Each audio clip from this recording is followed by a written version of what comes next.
Nu vil vi vise en film. Død. En gammel film. Optaget i 1958 af Arne Knudsen og Ole Munk Blom.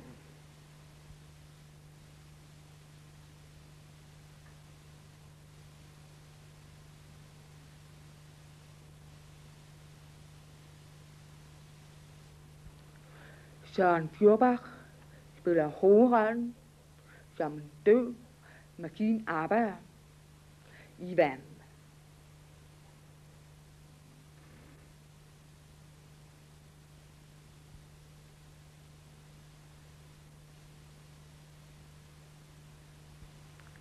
En anden hovedrolle, en død ung pige, Rita, spilles af Lene Ravn.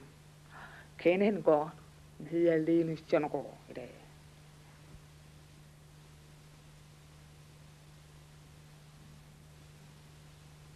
Der er døve i mange andre roller, men de spiller hørende. Filmen handler om de døves problemer i hverdagen. Filmen er gammel, optaget for 80 år siden, med mange af problemerne samme i dag.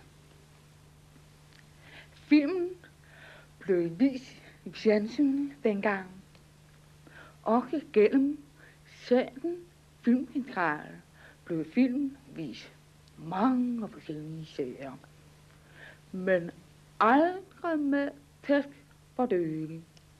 Men det gør vi nu.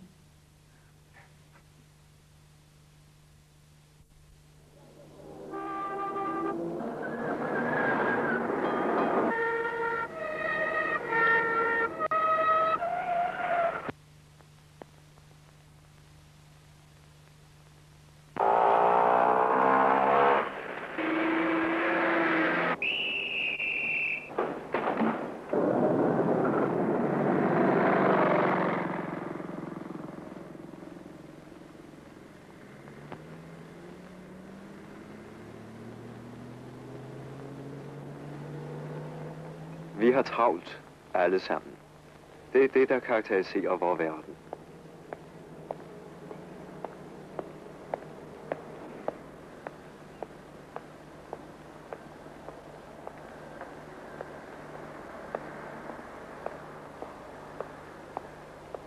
Men af og til får vi en sten i skoen og bliver tvunget til at sætte tempoet ned. Hvis vi ikke passer på, volder hvert skridt smerte. Omtrent sådan føles det at være død. Og har en sten i skoen, som man æter ud.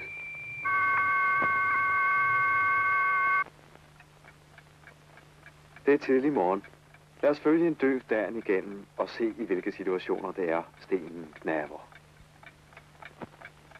Nu venter de vel at høre vækkeuret kime. Men hvad nytter det? Når man er døv, må der andre midler til.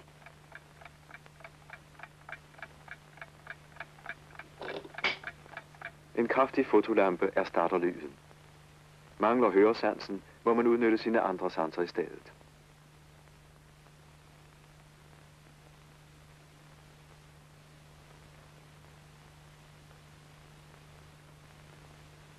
Dagen er begyndt for Ivan Vestergaard. En ganske almindelig dag, og dog fyldt med problemer, fordi samfundet nu engang er indrettet efter os, der kan høre.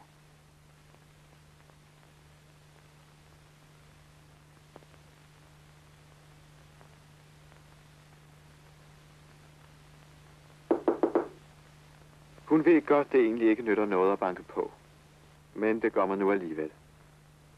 Han har vendt sig til ikke at blive overrasket. Her i klublejligheden regner alle ud og ind hos hinanden for at låne.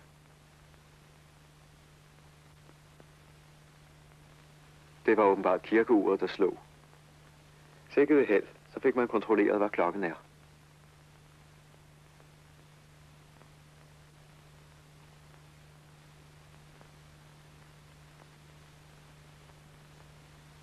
Han har lige tid til at rydde op, før han skal afsted på arbejde.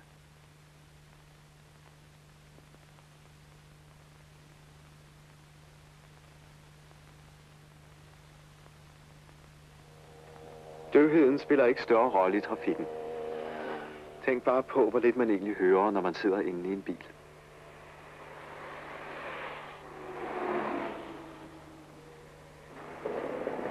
Men selvfølgelig skal der spejle til. Det må være forfærdeligt at være blind, siger de døve.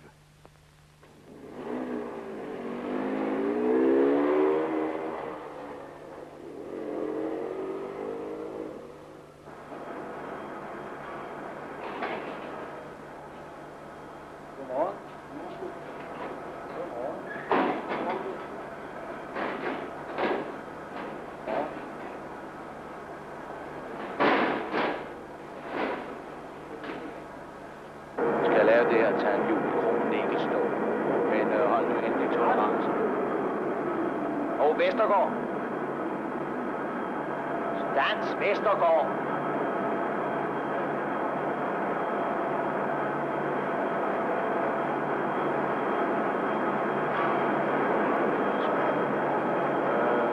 Man kan snakke med en døv. Ivan Vestergaard har lært mundaflæsning. Men i dette tilfælde er det nok for ham at se på arbejdstagning. Han kan sit fag.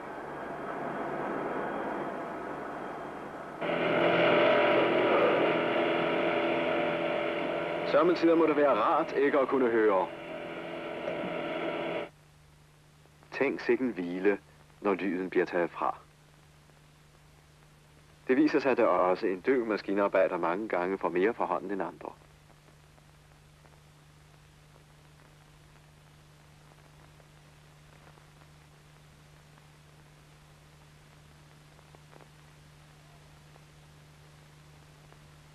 Men det betyder selvfølgelig ikke, at det altid er et plus at være døv på arbejdspladsen. Det er for eksempel svært at komme i kontakt med arbejdskammeraterne. Og man bliver så let mistænksom, når man ikke kan høre.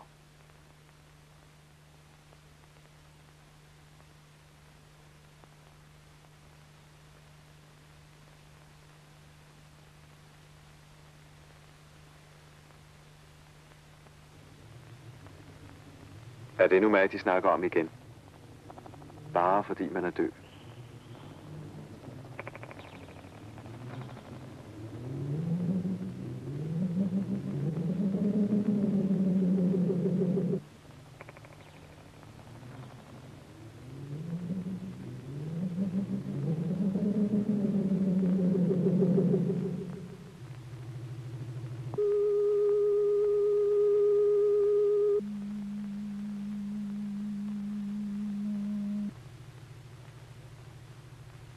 Det er en hensynsfuldhed, som er alt for sjælden.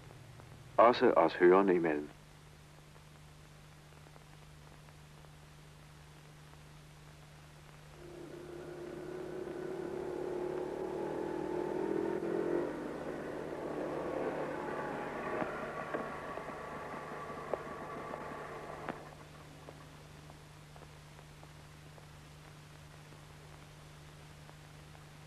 Det gør godt at møde en anden døv.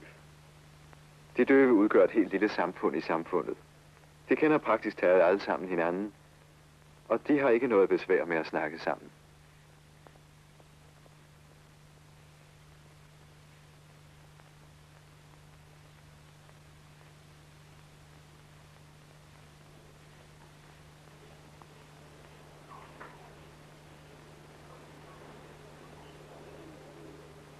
Kunne man bare få lov at være i fred for dem, der er heldige og stille.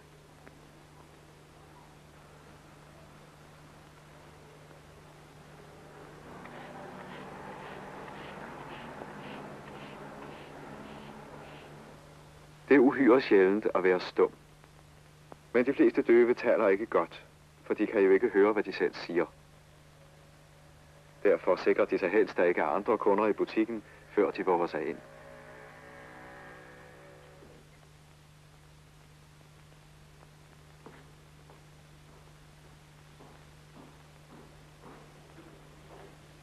Ja, en lille kasse, så stor. Så stor. Jo, det står der.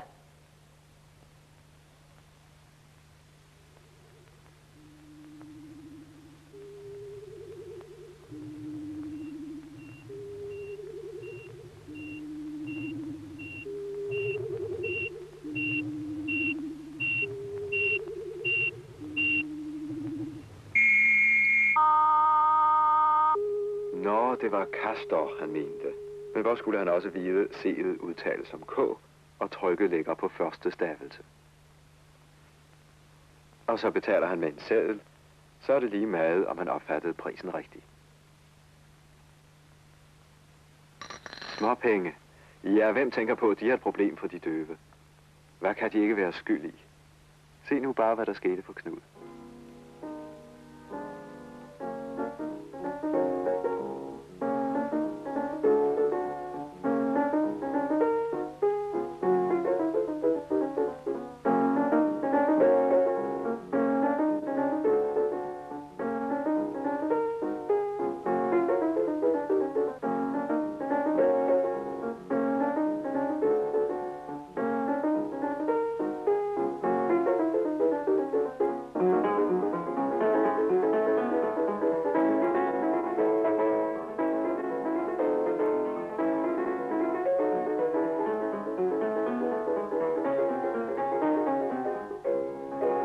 Nej, han er ikke en tyv.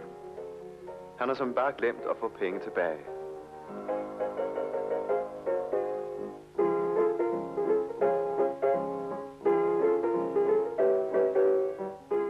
Men det egentlige problem er, at man næsten ikke kan komme af med småpengene igen.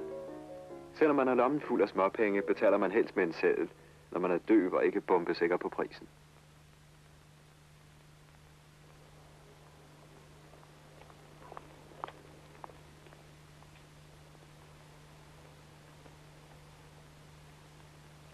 Det kan måske vække lidt forbavselse, når en lille pige høfligt spørger, hvad klokken er, og svaret lyder: Jeg ved ikke, hvor den bare ligger. Jeg bor ikke her i nærheden. Og bedre bliver det jo ikke, når han så selv ser på sit ur umiddelbart efter.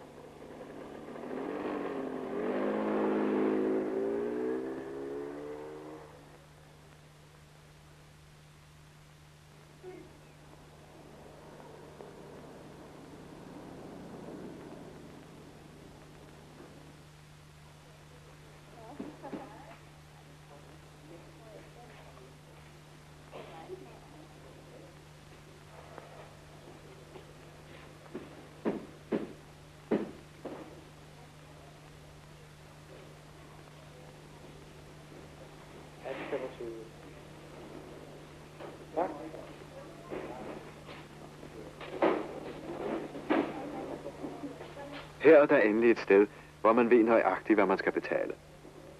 15 kroner på girokortet og 30 øre i porto.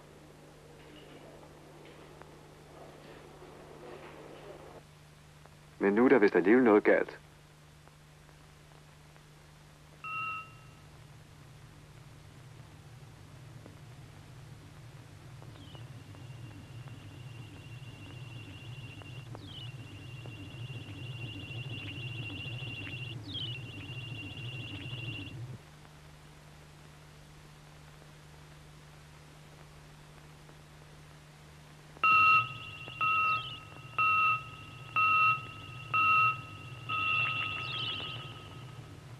De skal betale 2 øre for blanketten. Nå, ja.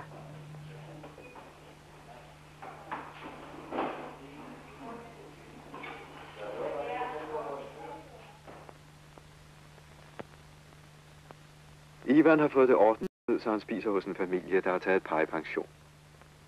Det er søde mennesker, som hjælper ham på mange måder, og som er til at snakke med.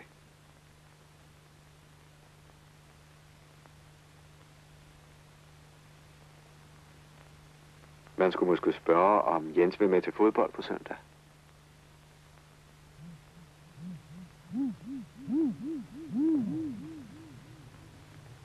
Hvad er der i vejen? Er han sur i dag? Nej, det er radioen. 100 udenrigsministre vil overvære FN's generalforsamling. Og vi indleder om et øjeblik med en efterlysning fra Sønderborg. Først vejrudsigten, der gælder til i morgen middag. Hallo? Ja? Ja? Ja? Sydlige Jylland, øerne og Bornholm. I aften? Flere skyer, men ingen eller kun lidt regn. Ja, tak. De nærmeste dage noget køligere, men antageligt tørt. Det er Torkild, der spørger, om du kan komme ud til ham i aften, sammen med Rita.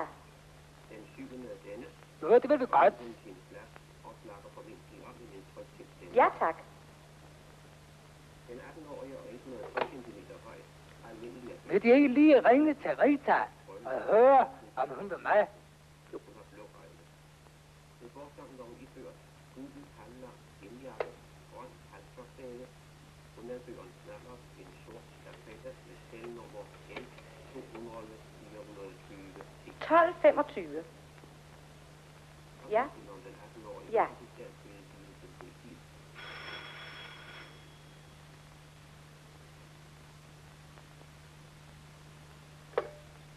Hallo? Ja, det er mig. Ja, et øjeblik. Hjemme hos Rita er det hendes bror, der må fungere som tolk. For Rita er også døv. Ja, nu kommer hun. Ja. Det er Ivan, der ringer og spørger, om du vil komme ud til Torkild i aften klokken 8. Jeg skal først på aftenskole, men 9:30. Jamen, Rita skal først på aftenskole, men 9:30. Ja. Rita kan godt komme, men hun skal på aftenskole. Hun kan ikke komme før klokken 9:30. Udmærket. Så er det i orden. Ja, det er i orden. Udmærket. Og vel? Det er fredag, så det kan lige nås at få købt en buket blomster, før forretningerne lukker.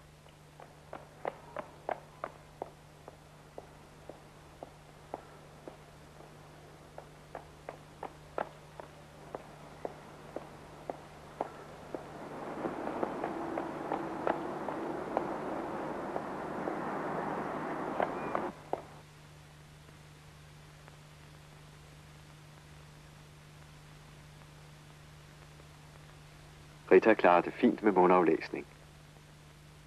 Den der buket. 5 kroner.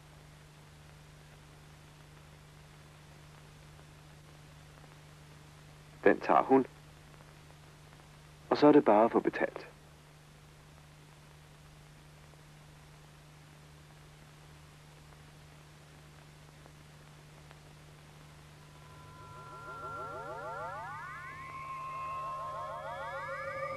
Jamen, det var 15 kroner. 15 kroner. Det var meget mere, end Rita havde tænkt sig. Men hun har ikke mod til at lade handlen gå tilbage. Når man er døv, indlader man sig nødig i diskussion.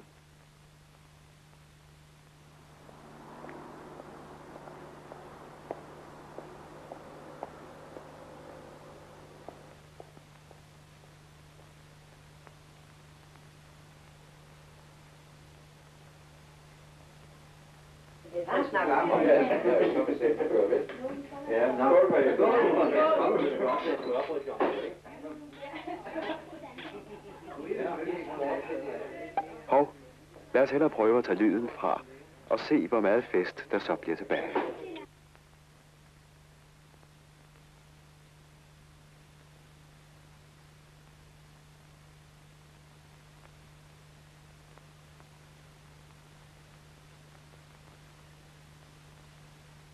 Man kan dårligt undgå at føle sig lidt udenfor.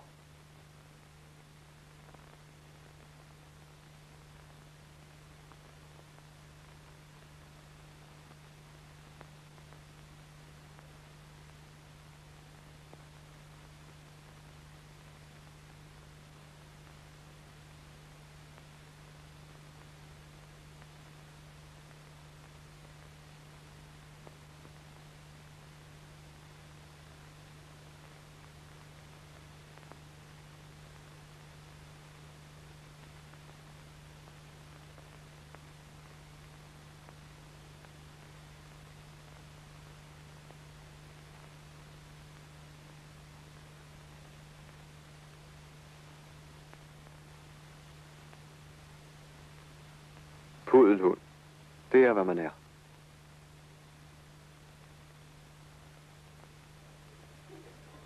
Goddag, Rita. Goddag. God, tak. Men nu er Rita der. Og så får det hele klang. Også for Ivan.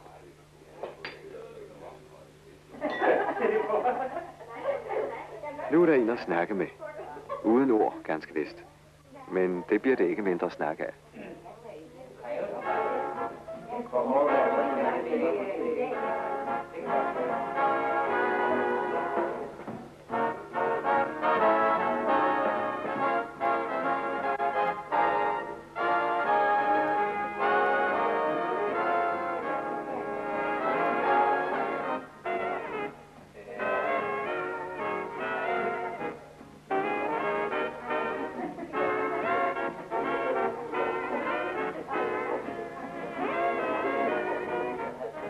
Ivan føler sig ikke mere udenfor.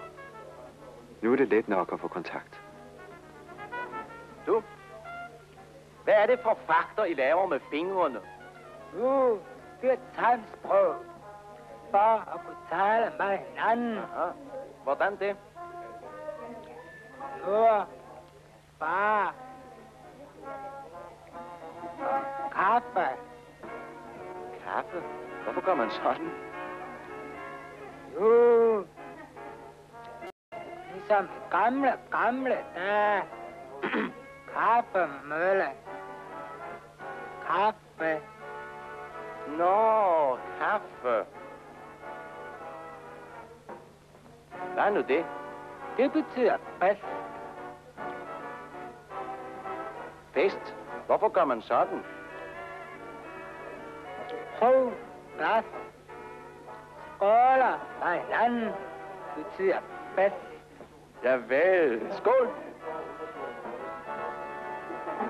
Skål.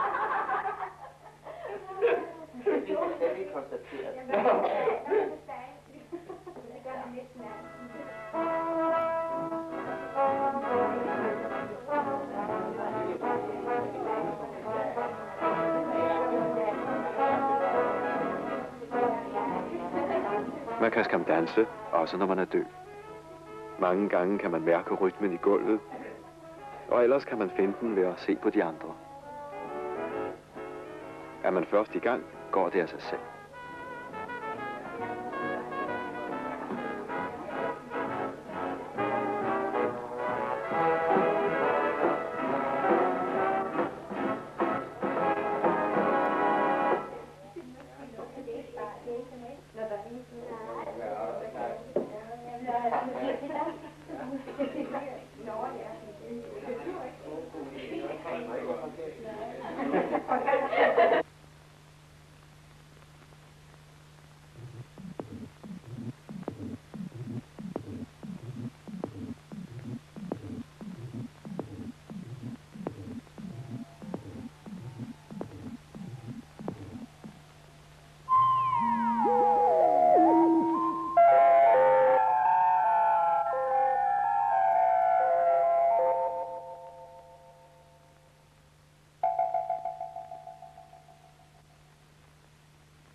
Sådan er det at have en sten i skoen en hel dag.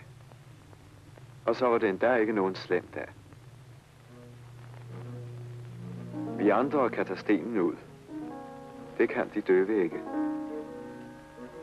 Men ved lidt omtanke kan vi alle sammen hjælpe, så de døve kan bilde sig selv ind, at stenen ikke knaber.